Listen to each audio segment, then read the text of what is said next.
చేస్తాను. క్రిస్మస్ దినాల్లో ఉన్నాం కాబట్టి ఆశీర్వాద వచనాలు అయితే నేను జ్ఞాపకం చేయదు. కానీ ఫిలిప్ రాసిన పత్రిక 2వ అధ్యాయం, ఫిలిప్ రాసిన పత్రిక 2వ అధ్యాయము 6వ వచనం నుండి మనం కొన్ని మాటలు చదువుకొని ధ్యానంలోనికి వెళ్దాం. ఫిలిప్ రాసిన పత్రిక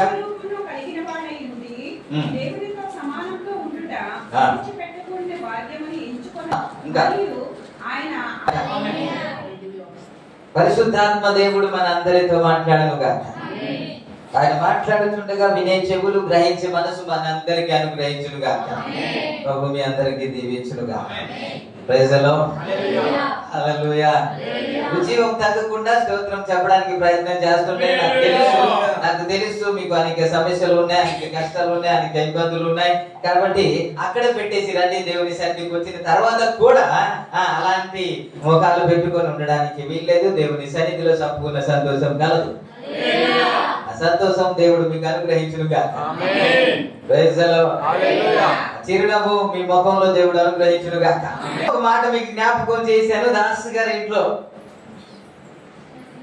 గుర్తుందా? దయను కృపను పొందుకుంది మరియా అని. ఈ రోజు క్రిస్మస్ జరుపుకుంటున్నామంటే ప్రధానమైన పాత్ర మరియా పోషించింది అని ఒక మాట జ్ఞాపకం చేశాను.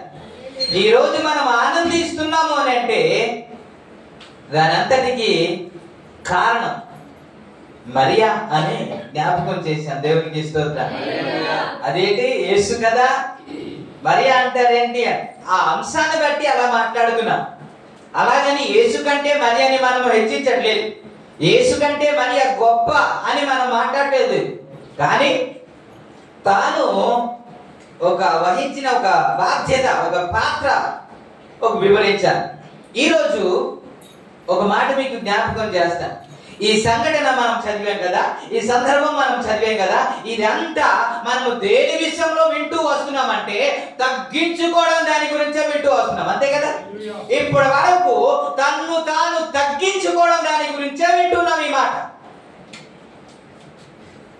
ఎంతగా తగ్గించుకుంటే దేవుడు హెచ్చిస్తాడు అన్న మాట ఇప్పటి వరకు మనము ధ్యానం చేశాం. మనము దేవుని పుట్టుక గురించి ఈ 4 సువార్తలు మనం చూస్తాము. 4 సువార్తలు దేవుని పుట్టుక గురించి మనము, లేకపోతే క్రిస్మస్ గురించి, క్రిస్మస్ సందేశం గురించి చదువుతాం. కానీ క్రిస్మస్ సందేశం గురించి పౌలు ఫిలిప్పీ సంఘానికి రాస్తూ ఉన్నాడు. ఈ సంగతి క్రిస్మస్ లో ఎవరు మాట్లాడతారు? ఆయన పుట్టుక గురించి, ప్రారంభం గురించి మాట్లాడుతున్న ఆ మాట ఏంటి అని అంటే 6వ వచనంలో ఆయన దేవుడై ఉండి దేవునితో సమానుడుగా ఉండుట విడిచి పెట్టకూడని భాగ్యమని ఎంచుకొనలేదు గాని అని. ఇది క్రిస్మస్ గురించేనా? ఇది దేవుని పుట్టుక గురించేనా మాట్లాడుతుంది? కాదా? దేవుని పుట్టుక గురించి కాదండి. ఈ లోకానికి ఆయన వచ్చిన సందర్భం గురించి కాదా మాట్లాడేది. ఆయన వచ్చినప్పుడు ఏం చేశాడనే కదా మాట్లాడుతున్నాడు. ఈ రోజులో క్రిస్మస్ గురించి ఏమని మాట్లాడతాం? లూకా సువార్త 2వ అధ్యాయము 10-11 వచనం ఇదే కదా. సర్వలోకమునకు సంతోషకరమైన శుభవర్తమానము మీకు తెలియజేయుచున్నా. దావీదు పట్టణమందు నేడు రక్షకుడు నీ కొరకు పుట్టి ఉన్నాడు. ఈయన ప్రభువైన క్రీస్తు అన్న మాటే కదా మనం చదువుకుంటాం. అది భూలోకానికి రాకముందు ఆయన ఏం చేశాడు అనేది మాట్లాడుతున్నాడు పౌలు. దేవునికి స్తోత్రం. హల్లెలూయా. ఆయన వచ్చాడు నిజమే, ఆయన రాకముందు ఏం చేశాడు అనేదే కదా మాట్లాడుతున్నాడు. ఏం చేశాడంట? అక్కడ ఒక స్థాయి ఉందంట. ఆయన దేవునితో సమానుడుగా ఉండేవాడంట. యేసుక్రీస్తు ఎవరు అని అంటే దేవునితో సమానుడు. దేవునికి స్తోత్రం. ఈ రోజులో చాలా మంది మాట్లాడుతున్నారు ఆయన దేవుడు అని చెప్పుకోలేదుగా. యేసుక్రీస్తు ప్రభువారు దేవుడు అని చెప్పుకోలేదు. ఆయన ప్రవక్త అని అంటారు. దాని గురించి వివరించాలంటే ఇంకొకసారికి నేను వెళ్ళిపోతాను. దాని గురించి వెళ్ళకుండా ఆయన దేవుడు అని అనేక సందర్భాల్లో చెప్పుకున్నట్టు మన బైబిల్ గ్రంథంలో మనం చూస్తాం. ఆయన గురించి దేవుడు అన్నమాట ప్రవచన గ్రంథంలో వ్రాయబడిన మాట. యెషయా గ్రంథము 9వ అధ్యాయము 6వ వచనంలో వ్రాయబడిన మాట ఏంటంటే, ఏలయనగా మనకు చేయబడిను, ఆయన భుజముల మీద రాజ్య భారము ఉండును. ఆశ్చర్యకరుడు, ఆలోచనకర్త, బలవంతుడైన దేవుడు. ఎవరెవరు? ఎవరెవరు? ఎవరి గురించి ఇది? యేసయ్య గురించి కదా. మరి దేవుడని వ్రాయబడలేదే అంటారే. ఎప్పుడైనా సరే ప్రధానమంత్రి మోదీ గారు వచ్చి ఏ సభలోనైనా పర్వాలేదు, బాస్ చేయక్కర్లేదు, నేను జాగ్రత్తగా మాట్లాడు. ప్రధానమంత్రి మోదీ గారు వచ్చి నేను నా పేరు మోదీ అని చెప్తాడు ఎప్పుడైనా? నరేంద్ర మోదీ అని ఎప్పుడైనా చెప్పారండి? ఏ సభలోనైనా ఎక్కడైనా సరే ఎలా మాట్లాడారా? ఎందుకని? ఆల్రెడీ తెలుసు కాబట్టి, ఆల్రెడీ ఆయన గురించి తెలుసు కాబట్టి, దేశమంతా ఆయన గురించి తెలుసు కాబట్టి, తెలిసిన తర్వాత నేనే ఫలానా అని ఎలా మాట్లాడతారు ఆయన? యేసుక్రీస్తు గురించి ఆయన రాకముందే ఆయన ఎలా వస్తాడో, ఏంటి ఆయన పేరేంటి, ప్రతిదీ ప్రవచనం ఉంది కదా.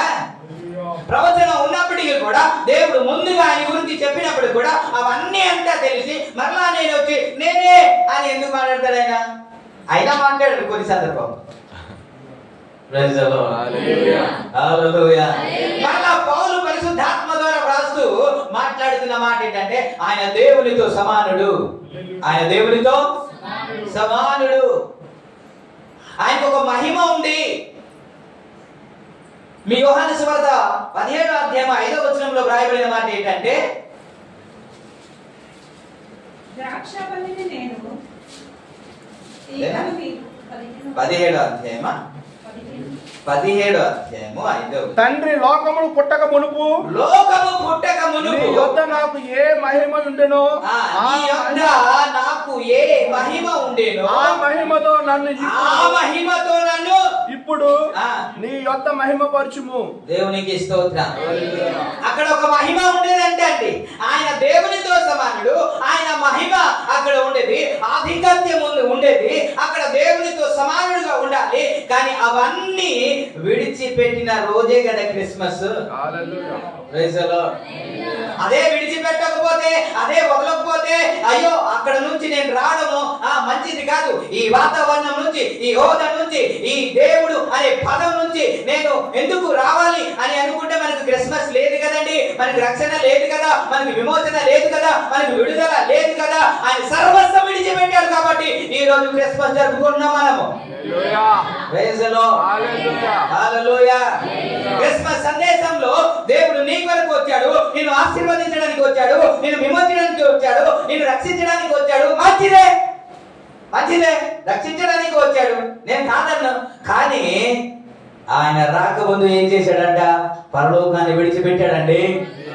దేవునికి స్తోత్రం. సింహాసనాన్ని విడిచిపెట్టాడండి, తన మహిమను విడిచిపెట్టేశాడండి. దేవునితో సమానుడుగా ఉండుట విడిచిపెట్టకూడని భాగ్యమని ఎంచుకోలేదండి. ఆయన తాను తగ్గించుకున్నాడు, మనుషులు పోలికగా పుట్టాడు, దాసుని స్వరూపమును ధరించుకున్నాడు. అది నీ కొరకు దిగి వచ్చాడు. దేవునికి హల్లెలూయా.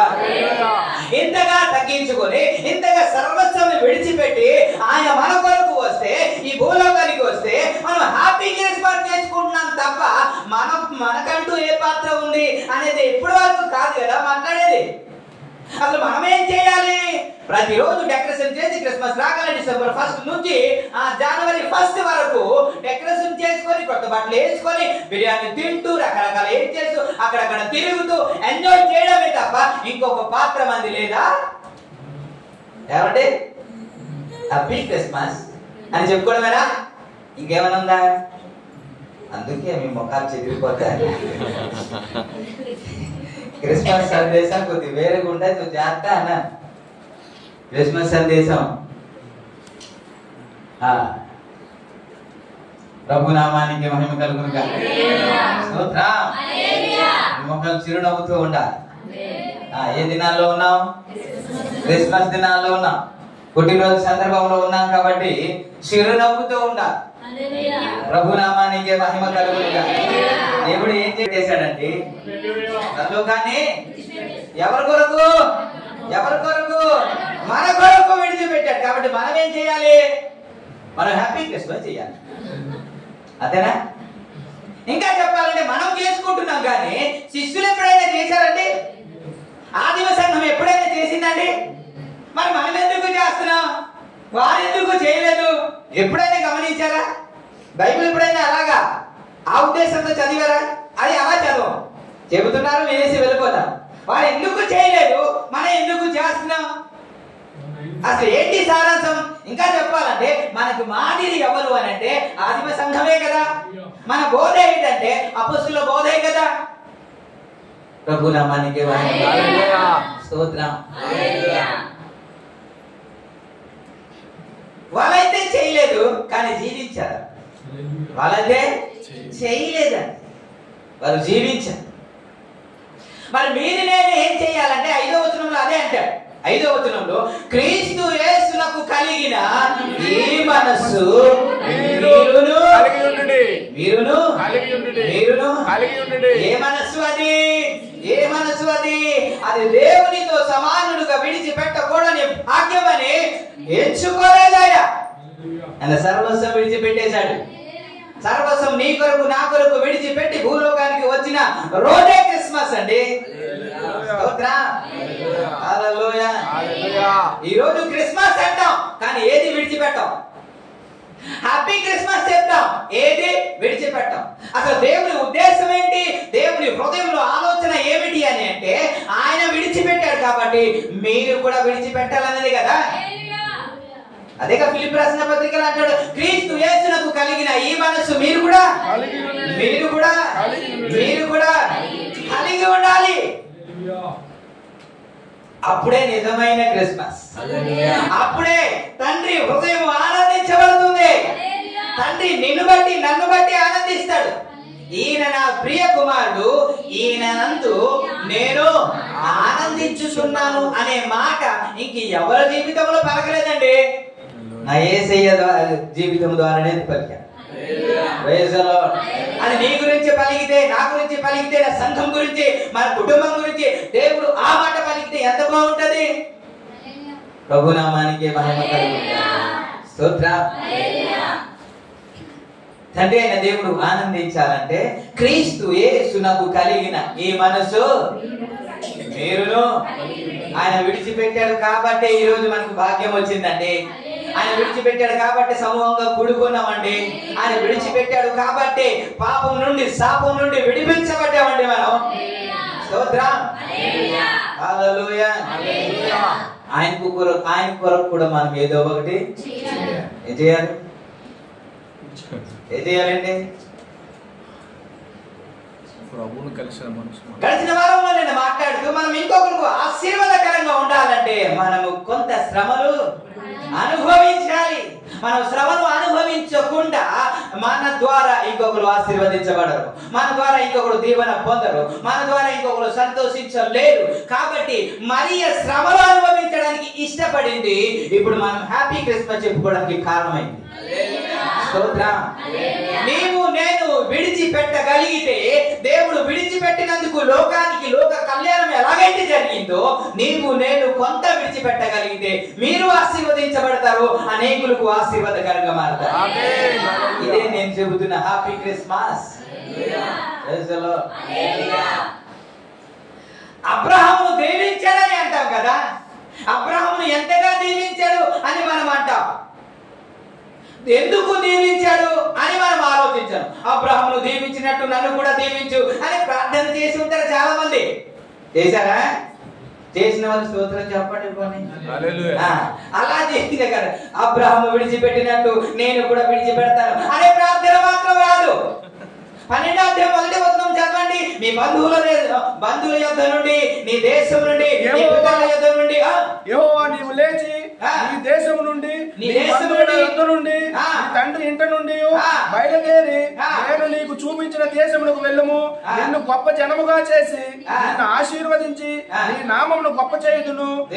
ఆశీర్వాదముగా ఉండుగాక. హల్లెలూయా. నీ బంధువుల దేశం నుండి బయలుదేరు, నీ దేశం నుండి, నీ పితరుల దేశం నుండి, నీ గ్రామం నుండి బయలుదేరు, నేను నీకు చూపించే దేశమునకు నువ్వు బయలుదేరి వెళ్ళిపోవాలి అని అబ్రహాముతో మాట్లాడితే, అయ్యో ఇప్పుడు వరకు ఇక్కడే ఉన్నాం, మా పితరులండి, మా సొంత గ్రామం అండి, మేము ఎప్పుడైనా ఉంటే ఎక్కడ ఉండాలి?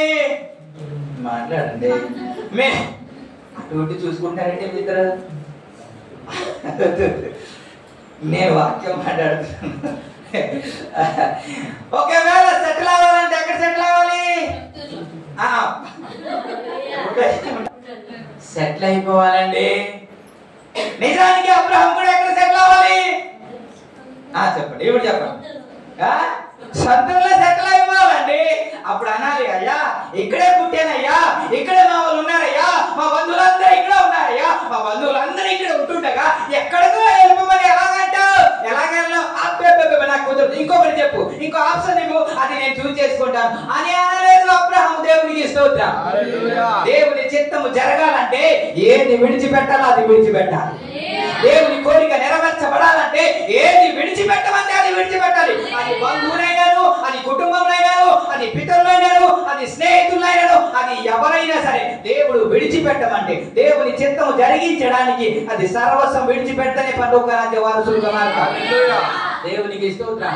నీకు కానాను దేశం ఇస్తాను అనేటప్పుడు నాయన ఇక్కడే ఉంటాను, నువ్వు చేయగలవు కదా, నేను ఇక్కడే ఉంటాను, మా ఇంటి దగ్గర ఉంటాను, మా పితరులతో ఉంటాను, మా గ్రామంలోనే ఉంటాను, నువ్వు నన్ను దీవించు అని అంటే కుదరదు.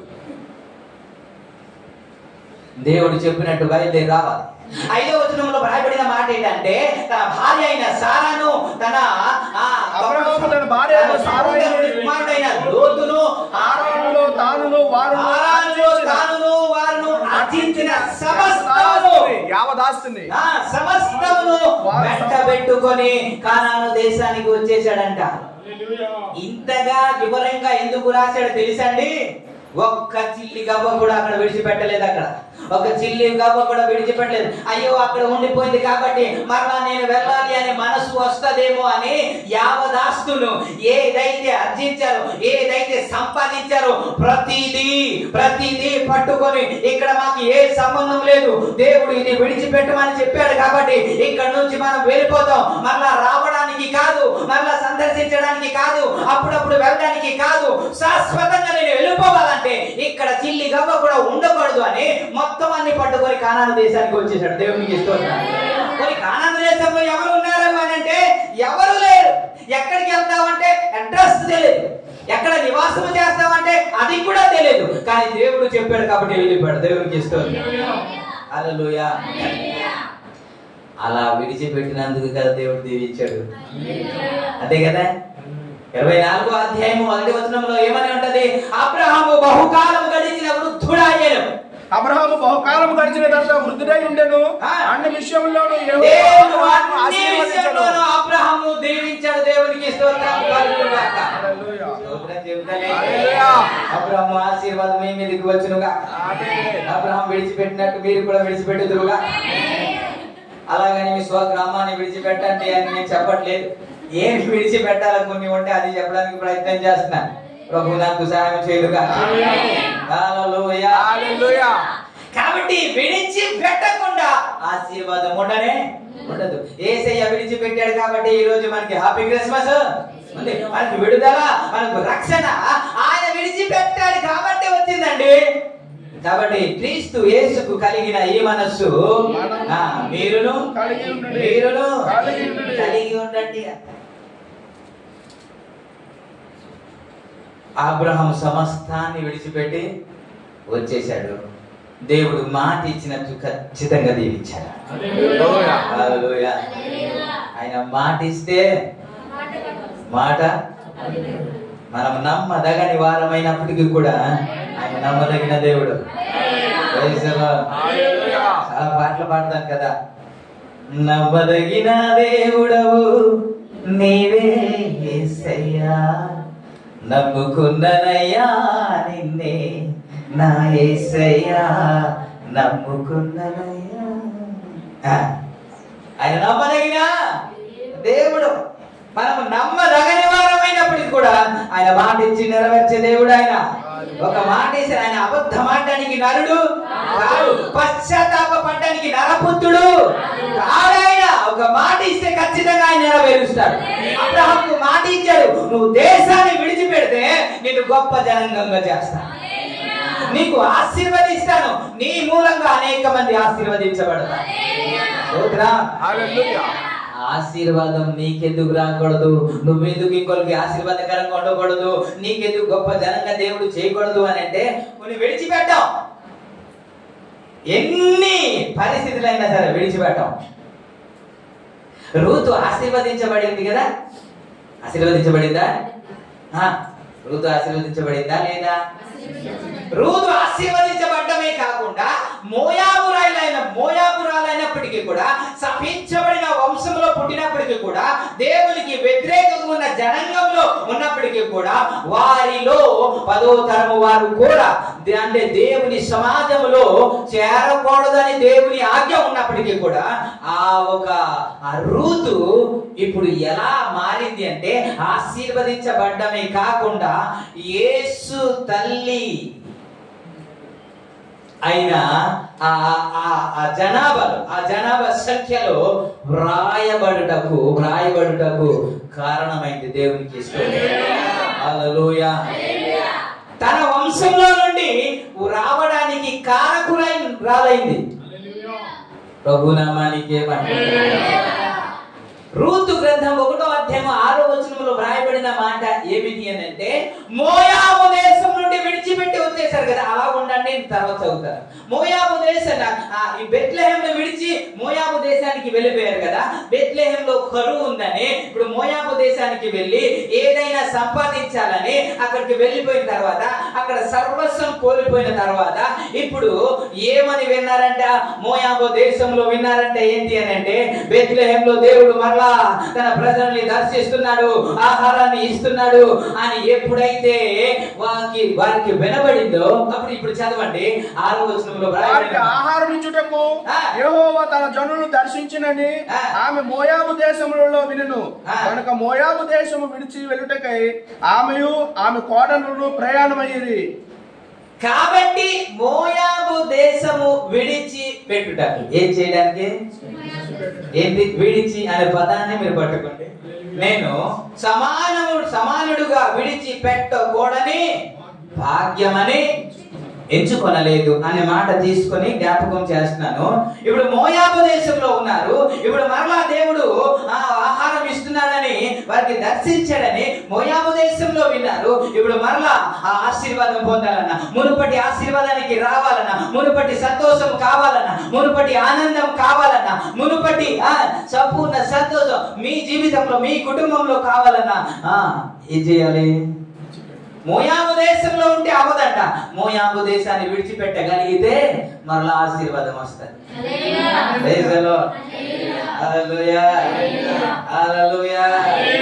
ఇప్పుడు 2వ అధ్యాయం 11వ వచనంలో బోయాజు మాట్లాడుతున్నాడు. బోయాజు మాట్లాడుతూ ఏమంటున్నాడంటే, ఒకసారి చదువుదాం.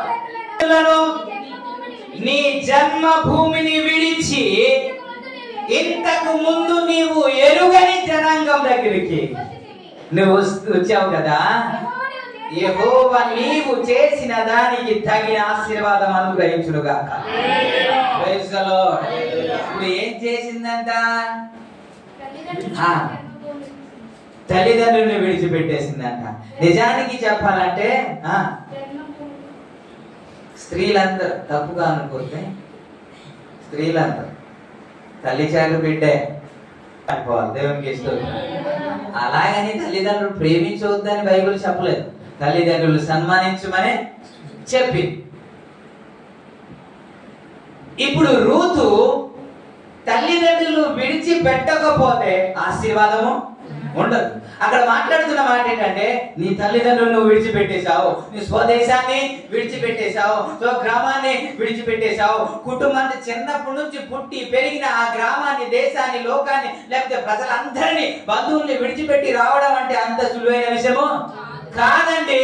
ఇంకా మాట్లాడుతున్న మాట అంటే, నీ ఎరుగని జనాంగం దగ్గరికి నీవు వచ్చేసావు అని అంటాడు. ఆ తర్వాత పై వచనంలో నీ అత్తకు చేసిన ప్రతిదీ నాకు తెలుసు అని ఉంటుంది. నీ అత్తకు చేసిన ప్రతిదీ నాకు తెలియబడింది అని మాట్లాడతా. ఏం చేసిందంట? 1వ అధ్యాయం 16వ వచనంలో మాట్లాడుతూ, నువ్వు నన్ను విడిచిపెట్టమని అనవద్దు అని మాట్లాడు. 16వ వచనం 1వ అధ్యాయం నీ జనమే జనము, నీ దేవుడే దేవునికి ఇస్తుంది. ఏ తీర్మానంలోకి వచ్చింది? ఒకప్పుడేమో మోయాబురాలు, ఒకప్పుడేమో విగ్రహారాధన చేస్తుంది. ఎప్పుడైతే అత్తని కలుసుకుందో, అత్త మాట విందో, దేవుడి గురించి ఆలోచించిందో, ఇప్పుడు మారు మనసు వచ్చిన తర్వాత మాట్లాడుతున్న మాట ఏంటంటే, ఇంకా ఇక్కడ ఉంటే నాకు ఆశీర్వాదం లేదు, మోయాబు దేశంలో ఉంటే నాకు ఆశీర్వాదం లేదు, మా పితరులతో ఉంటే నాకు ఆశీర్వాదం లేదు, ఈ విగ్రహారాధన సంబంధమైన ఈ గ్రామంలో ఉంటే నాకు ఆశీర్వాదం లేదు. ఎక్కడ ఆశీర్వాదం అంటే జీవము గల దేవుని దగ్గర ఉండాలి. దేవునికి స్తోత్రం. ఆకాశములకు భూమికి సృష్టికర్త అయిన దేవుని ప్రజల దగ్గర నేనుంటే ఆశీర్వదించబడతాను. ఇది విడిచిపెట్టకుండా నాకు ఆశీర్వాదం ఉండదు అని భావించి ఇప్పుడు ఏం చేస్తుందంటే, అమ్మా నువ్వు రావద్దమ్మా, అక్కడికి వచ్చినా ఏమీ లేదమ్మా, నాకు ఇంకా నాకు బంధువులు గాని ఎవరు లేరమ్మా, నాకు పిల్లలు లేరమ్మా, ఒకవేళ పుడతారనుకుంటే నేను ముసలిదానమ్మా, అందుకే నీకు చాలా వయసు ఉంది కాబట్టి మీరు వెళ్ళి ఒక్కొక్కరు పెళ్లి చేసుకుని హాయిగా ఉండండి అని ప్రతిమిలాడి చెబుతున్నప్పటికీ కూడా ఆమె మాట్లాడుతున్న మాట ఏంటంటే, నా వెంబడి రావద్దని నువ్వు అనవద్దు, నా దగ్గరికి రావద్దని నువ్వు అనవద్దు, నన్ను విడిచిపెట్టేయమని అనవద్దు, నీవెక్కడుంటే నేను అక్కడే ఉంటాను, నువ్వు ఎక్కడ చనిపోతే నేను కూడా అక్కడే చనిపోతాను, నీ జనమే నా జనము, నీ దేవుడే దేవునికి ఇస్తాడు.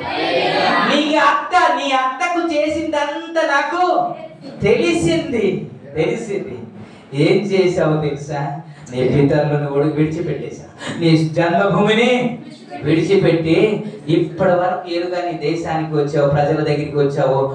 ఆయన బలిష్టమైన రెక్కల నీడకు 12వ వచనంలో అదే కదా, ఇశ్రాయేలు దేవుడైన యెహోవా రెక్కల క్రిందకి సురక్షితంగా ఉండడానికి నువ్వు వచ్చేసావు.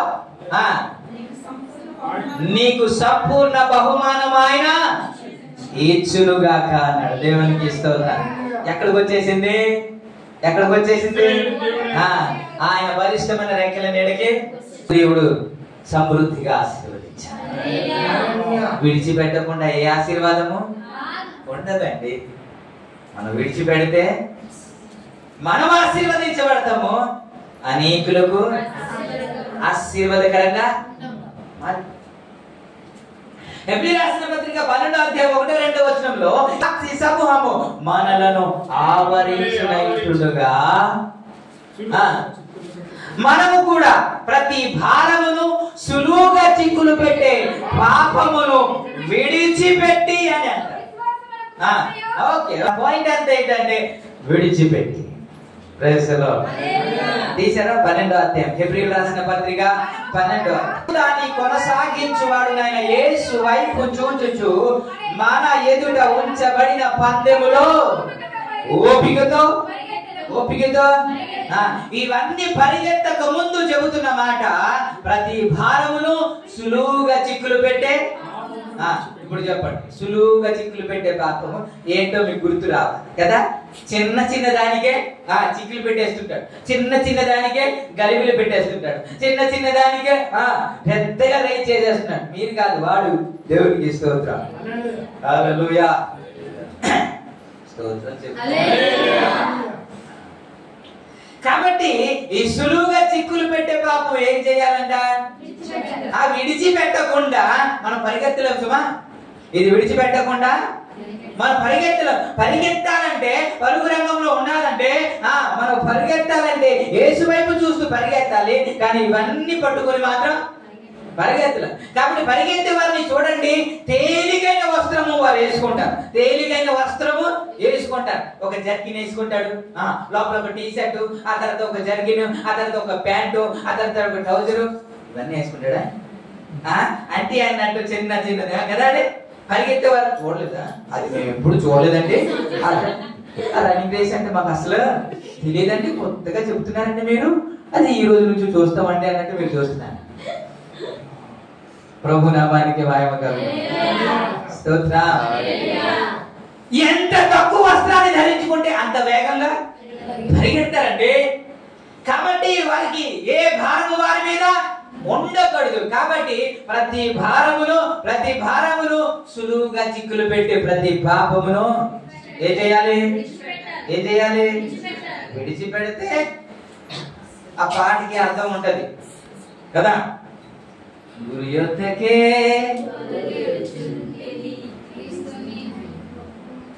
పరువు పట్టుకొని బహుమానము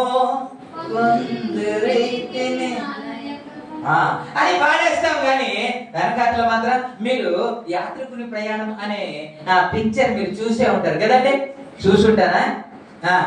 ప్రయాణం చేస్తుంటే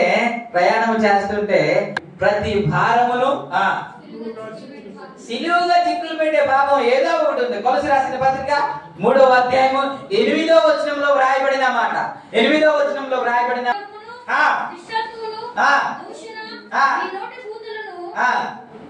విసర్జించుడి అనే మాట ఉంటుంది.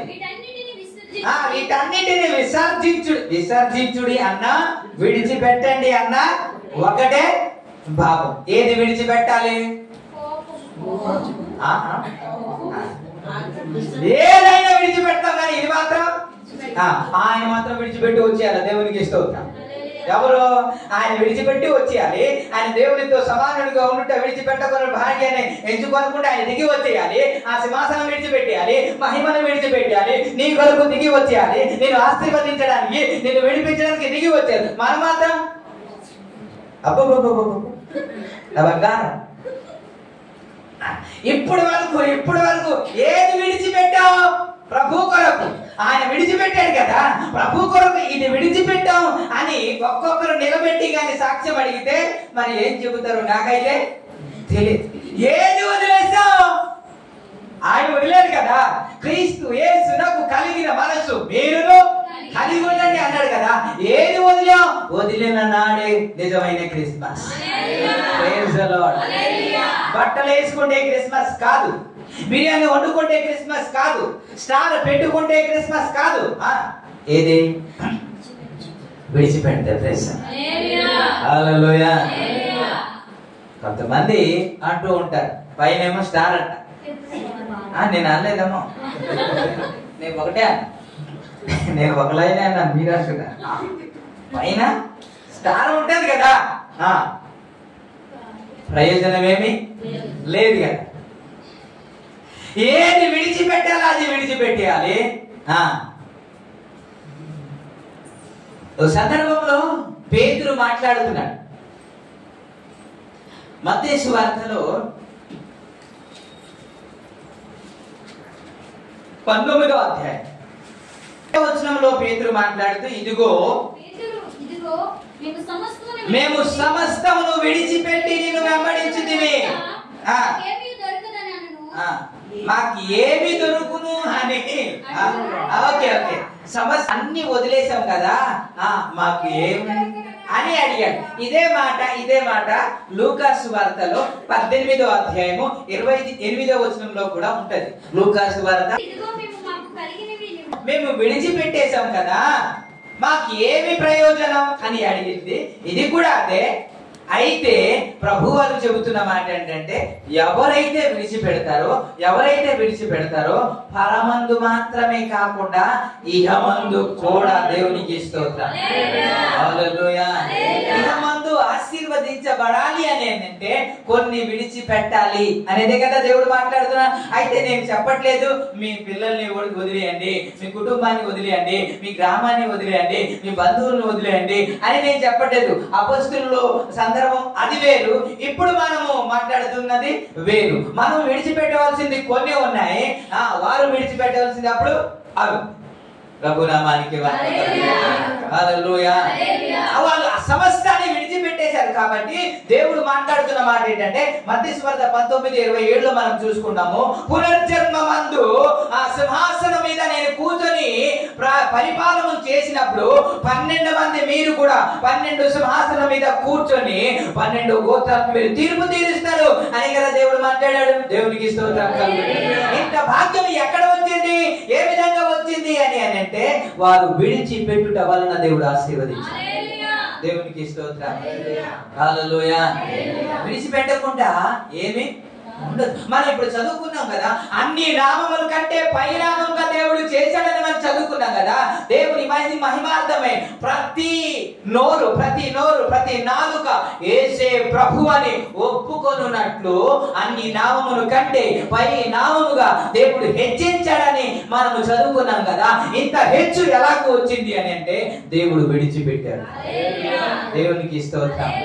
విడిచిపెట్టగలిగి దేవుడు ఎక్కడికి తీసుకెళ్ళాలి అక్కడికి తీసుకెళ్తాడు. ఎంత ఉన్నత స్థాయికి నడిపించాలా అంత ఉన్నత స్థాయికి నడిపిస్తాడు. మనం ఇంకా విడిచిపెట్టకపోతే మనం ఆశీర్వదించబడలేము, ఇంకొకరికి ఆశీర్వాదకరంగా ఉండదు. మార్కు సువార్త 1:18 దేవుడు పిలిచాడంట. వారు తమ వలను విడిచి అని, తమ వలను విడిచిపెట్టకుండా దేవుని వెంబడించలే. దేవుని వెంబడించాలంటే కొన్ని విడిచిపెట్టాలి. ప్రభునామానికి మహిమ కలుగును గాక. ఇప్పుడు సమయం వచ్చింది, చాలా సమయం ఉంది కాబట్టి నేను అరగంట సమయం తీసుకొని ఒక్కొక్కరు ఏది విడిచిపెట్టారనేది సాక్ష్యం చెప్పడానికి టైం ఇస్తాను. నేను ప్రభు కొరకు ఇది వదిలేశాను. అంతవరకు ఏముండాలి? పాస్ట్ టెన్స్ ఉండాలి, ప్రెజెంట్ టెన్స్ కూడా ఉండాలి. అంటే గతం ఉండాలి, ప్రస్తుతం కూడా ఉండాలి. గతంలో నేను ఇలా ఉన్నాను, ఇప్పుడేమో ఈ సాక్ష్యం ఖచ్చితంగా. గతంలో నేను కోపిస్తే ఇప్పుడేమో సాధువు, దేవునికి ఇస్తాను. గతంలో ఏమో నేను గయ్యాలి, నేను ఇప్పుడేమో ప్రశాంతి. గతంలో ఏమో నేను ఇది, ఇప్పుడేమో సాక్ష్యం ఉంది అని నేను భావిస్తున్నాను. ప్రేస్తూ అవన్నీ విడిచిపెట్టేశారని నేను నమ్ముతున్నాను. దేవునికి ఇస్తున్నాను. అవన్నీ ఏమీ లేదని నేను రూఢిగా నమ్ముతున్నాను. ప్రభు అలాగూ చేయుగా. స్తోత్ర. ఈ సాక్ష్యం లేకపోతే క్రిస్మస్ కి అర్థమే లేదు కదండి. క్రిస్మస్ లో సారాంశం ఏంటంటే క్రీస్తు విడిచిపెట్టాడు కాబట్టి మనం కూడా విడిచిపెట్టాలన్నది కదా. ఏది విడిచిపెట్టకుండా క్రొత్త వస్త్రాలు ధరించుకొని బిర్యానీ వండుకొని తినేస్తే క్రిస్మస్ కాదు కదా. నిజమైన క్రిస్మస్ ఎక్కడ ఉంది అంటే విడిచిపెట్టుటలో నిజమైన క్రిస్మస్. సౌండ్ అయితే తగ్గిపోయింది. ఇలాంటి మాటలు చెబితే సౌండ్ ఎలా వస్తుంది? కొద్దిగా మీరు ఎలాగున్నా పర్వాలేదు. ప్రభు మిమ్మల్ని దీవించును గాక, మిమ్మల్ని ఆశీర్వదించును గాక, ఉన్నత స్థాయికి నడిపించును గాక, మీకు మేలు చేయను గాక, ఆరోగ్యమును ఇచ్చును గాక, అప్పులు తీర్చును గాక అని అంటే కదా బాగుంటుంది. దేవునికి స్తోత్రం. ప్రభు నామానికే మహిమ కలుగునుగా. సంఘంలో మార్పు కలుగునుగా. పరిశుద్ధాత్మ దేవుడు మార్పు కలిగించునుగా. ప్రతి ఒక్క హృదయంలో దేవుడు మార్పు కలిగించునుగా. స్తోత్రం. బాప్తిస్మం ఎప్పుడైతే మనం తీసుకున్నామో అప్పటి నుండి నూతన స్వభావం బయటికి రావాలి. పాత స్వభావం పాతి పెట్టబడాలి, నూతన స్వభావం బయటికి రావాలి. పాతది అన్ని గతించెను, ఇదిగో సమస్తమును క్రొత్తదాయను అని క్రొత్త జీవితం ప్రారంభించాలి. ఇప్పుడు పాత జీవితం విడిచిపెట్టాలి, క్రొత్త జీవితము ప్రారంభించాలి. అదే నిజమైన క్రిస్మస్. ఫిలిప్పీ సంఘానికి రాస్తున్నాడు, అయ్యా క్రిస్మస్ అంటే ఏంటో తెలుసా? అసలు యేసుక్రీస్తు పుట్టాడని సంతోషిస్తున్నారు కదా, ఆ సారాంశం ఏంటో తెలుసా? ఆయన విడిచిపెట్టాడయ్యా. ఆయన విడిచిపెట్టాడు కాబట్టి క్రీస్తు యేసునకు కలిగిన ఈ మనసు మీకు కూడా ఉండాలి. ఉండినప్పుడే నిజమైన క్రిస్మస్ అని మాట్లాడుతున్నాడు. స్తోత్ర. ప్రభు నామానికి మహిమ కలుగును. విడిచిపెడదామా? కాదు. క్రొత్త సంవత్సరం వస్తుంది కదా, రానే వచ్చింది. ఎవరన్నది సంవత్సరం అయిపోయింది కదా. కళ్ళు మూసి ఇలా చేసేటప్పటికి సంవత్సరం అయిపోయింది కదా. కానీ ఈ సంవత్సరంలో క్రొత్త ప్రవర్తన ఎంత వచ్చింది అనేది కదా కావాలా కదా. మీరు ఎక్కడికి వెళ్ళినా ఏ సాక్ష్యం చెబుతారు అని అంటే, మా పాస్టర్ గారు ఇదే అండి, మా పాస్టర్ గారు అదే అండి. ఇప్పుడు ఎక్కడ చెప్పమంటాడు? ఈ పరిచర్య మూలంగా మీరు ఏమి పొందుకున్నారో, మీ జీవితంలో ఏ మార్పు కలిగింది అదే చెప్పండి.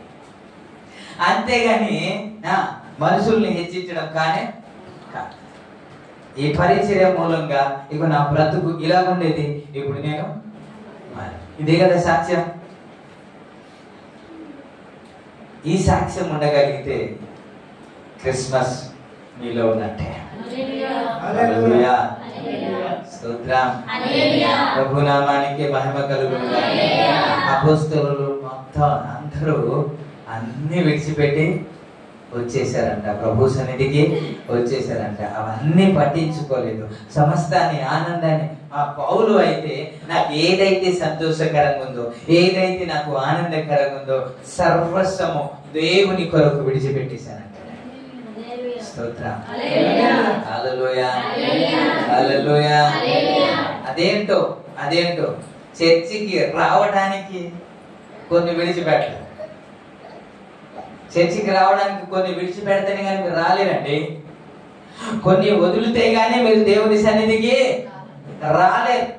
అది కావాలా ఇది కావాలంటే రాదు. కొన్ని వదిలితేనే మనం దేవుని సన్నిధికి రాదు. దేవుని సన్నిధికి వస్తే ఖచ్చితంగా దేవుడు మిమ్మల్ని దీవిస్తాడు. ఎవరైతే విడిచిపెడతారో వాళ్ళని ఖచ్చితంగా దేవుడు దీవిస్తాడు. ప్రభు అలాగూ చేయనుగా. మీ అందరినీ ప్రభు దీవించునుగా.